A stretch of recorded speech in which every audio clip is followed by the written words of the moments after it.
A lot of people asked me before I got my car if I plan to wrap it or do some kind of paint protection film, and the truth is I've never really cared. I don't even use a case on my phone, to be honest with you. Like, I just kind of accept that most of my tech and hardware is going to have some kind of imperfections over time, and it's fun when the car is brand new to just look at like, wow, it's so perfect. At least some of the time. With Teslas, you can get deliveries with cracked windshields or windows that don't work, or for some people, even the glass roof falling off. So I feel like Tesla carries less of that, wow, it's day one, it's so perfect, it's so brand new. We had little cosmetic issues that got fixed after several service visits, but especially after spending way more money on this car than I've ever spent on any other car in my life, I was not really too in love with the idea after dropping all this money to then drive it directly to some auto body shop and start spending another $600, $1,000, maybe $2,000 on PPF. And some people told me I'd regret it. They were like, no, you gotta protect it. It's a must-have. And sure, there's likely a lot of channels out there that are telling you, yes, it is worth it, or trying to update you on here's what your car will look like if you've had PPF for a while and how it's held up. Well, I can't do that for you because obviously I did not get PPF. So in today's video, after almost 1 year and nearly 20,000 miles on this vehicle, by the way, most of those miles were on the interstate. I don't do a lot of city driving just because I live in a pretty rural area. So anytime I want to go somewhere, I have to kind of get on the highway or get on a fast moving road and typically drive this thing 70, 75 miles per hour. So it has not been like a simple, easy 20,000 miles per hour. Just ran into a huge tumbleweed the other day. But with all of those miles on the car and absolutely zero protection from the factory or from any auto body shops, we can see how my Model 3 has held up. And hopefully I can try to inform you guys on the decision so that you make the call that makes the most sense for you. I'm not trying to say there's a correct answer. It all just comes down to personal preference, what your budget is, and how little imperfections in a vehicle might potentially bother you. So here's the front of the car. Obviously, this is what's taking the blunt of a lot of rock chips and impacts. We kind of gave this a quick wipe down. I never do machine washes. I'm pretty much just a hand wash only guy. And as you can tell, there's like imperfections and bug guts that you'll pick up, but most of it is wiping off. But because I've wiped off this grill quite a few times, I can tell that there's some chips that are not coming off. Like a more obvious one would probably be right there. You can see that is definitely not gonna rub out or wash off or anything like that. This is also another one kind of near the Tesla logo on the front. Clearly some kind of rock or pebble put a pretty sizable dent in there. I can feel it. And I know we've got a couple on this side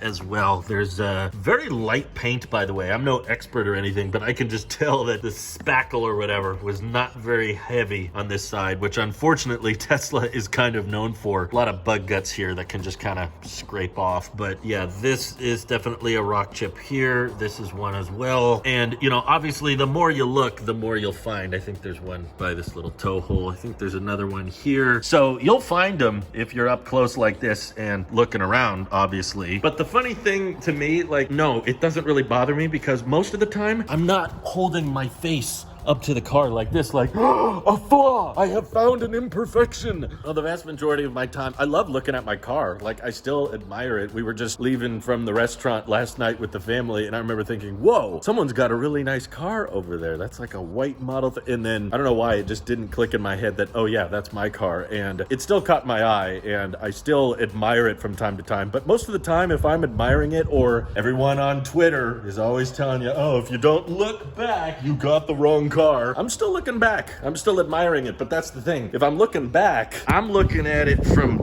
back here.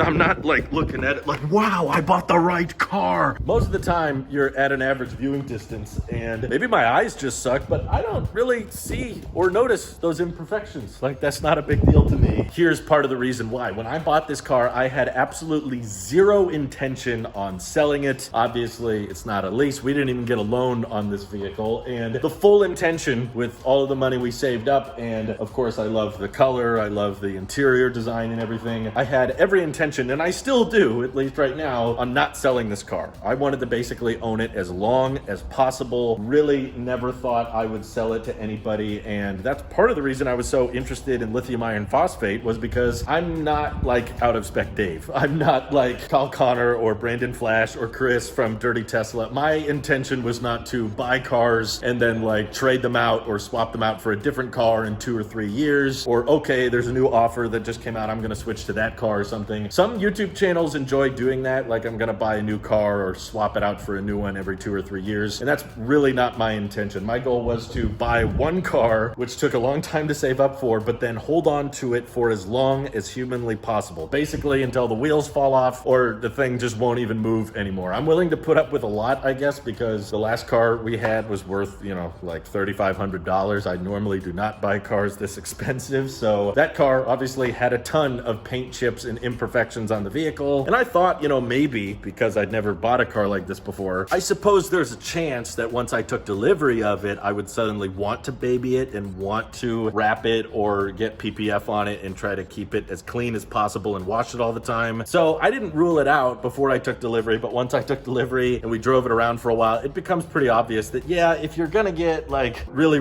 picky about tiny imperfections like that, the rock chips and the scratches and that kind of stuff is gonna bother you, then you know what? Not only do you need to get PPF or a ceramic coating or something like that, you also need to be washing and wiping down your car constantly, because at least where I live, and you know, most of the time driving over 70 miles an hour, we get bugs all over the grill all the time. It doesn't take more than a day or two to have this grill completely covered with bugs. And if that's gonna bother you, then I guess maybe the white exterior isn't for you. Maybe a black or a midnight silver will hide that a little bit better, but I don't know. I've seen a lot of Teslas at superchargers that are black in darker colors, and I still notice the bug guts from like a pretty average viewing distance. It really only hides it if you're standing way far away and kind of squinting a little bit. Okay, it's a little bit harder to see the guts, but honestly, it's just like, I don't want to play that like it has to be perfect. I don't want any imperfections game, because a lot of things are totally out of your control, like the number of bugs that you splat on the road. And after just a little bit of driving, there's so many bug guts all over the windshield and all over the grill that it's like, okay, I gotta wipe this down again. And only when you wipe it down, you'll actually find those little rock chips between all of the bug guts that you gotta wipe off. And what happened more recently, just a couple months ago, that honestly was a much bigger deal on the cosmetics of the car, but also something that PPF wouldn't have done anything about, was this little rock chip. Unfortunately, it was about 8 months into the ownership of the Model 3, and then we were driving on the freeway. It was coming from a semi truck in the oncoming road. There was nothing we can do about it. I usually leave a huge following distance between me and the vehicles in front of me. I knew some people get more rock chips just by like tailgating a lot, so that's why I don't do tailgating, and I always leave the following distance as far back as I can on the car. And still, again, this can happen to you. You know, like I tried my best to take good care of it. You know, I don't go off-roading with it or anything crazy, and yet still, you can be driving on a major highway or whatever, and just a little rock can come up and boom, crack your windshield, which you either gotta put up with it or replace the whole thing. We've been putting up with it. We tried to do those little self-service kits that kind of prevent the crack from growing, which I'm happy to say after the past 3 or 4 months, the crack hasn't grown at all, and at least it's in a place that I don't really notice it too much when I'm driving.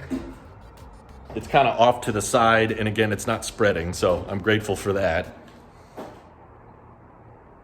But despite all of that, it's still an imperfection. It's still something that was out of my control. There wasn't too much I could do about it. And now I just kind of accept it and live with it. It's like, okay, I can let that bother me and then have to get something fixed or have to go out and spend more money to try to get it perfect. But you could end up spending a bunch of money to try to make sure that it looks just as good as new, just as good as day one. And I want it to look really glossy and clean and perfect. And I'm going to wash it every other day and, you know, take really good care of it, put a lot of money in the exterior. And then the very next day, you could happen to get another rock kicked up and it breaks a windshield, or someone could sideswipe you, or someone could key your car. There's just so many little things that stack up, and that's why I decided PPF wasn't worth it to me, because I was just trying to accept that, for one, I'm not trying to sell this car, so I don't really mind if a potential next buyer is going to be bothered by the condition of it, because it's not for someone else. This is for me. And even then, like, even if you do plan on selling your Tesla in the future and that's your main motivation between wrapping it and like putting PPF PPF on it is you just want to preserve the resale value. The truth is, I don't think little rock chips in tiny little dings are honestly going to affect your resale value all that much. What's mostly going to affect that is the mileage of the car and how old it is. Especially with Teslas, they're constantly updating them, they're constantly refreshing them and adding new features, and just time and driving your car is going to be far more damaging than some rock chips that you might pick up after a couple of years of driving it around. So as of right now, within the first year of ownership, I genuinely, from the bottom of my heart, I don't regret not getting PPF. Honestly, I still think the vehicle looks beautiful, and I was kind of expecting some normal wear and tear from not doing anything about it. Honestly, I kind of go sometimes months without washing it just because we kind of get busy, and I know that when I take it back on the road again, it's going to pick up a bunch of bug guts, and then you're just going to have to look by them and just say, you know what, it doesn't bother me all that much. So I'm all in favor of taking care of your stuff to a point, but I also think there's a healthy dose of reality that everybody should remind themselves of, like, okay, it's not going to be flawless, but if $600 to $2,000 is not a huge deal to you, or maybe you enjoy the process of putting on PPF on your own vehicle, then yeah, by all means, I'm not saying it's a bad thing. It certainly can help. It makes it easier to wash. The bug guts come off a lot easier when you have those kinds of films and wraps on them, but it's just one man's opinion online. I can just tell you about my experience, and that is, by not getting it, I have no regrets, and I saved myself some money, and I still feel like I get to admire the beautiful grill all the time, because from an average viewing distance, it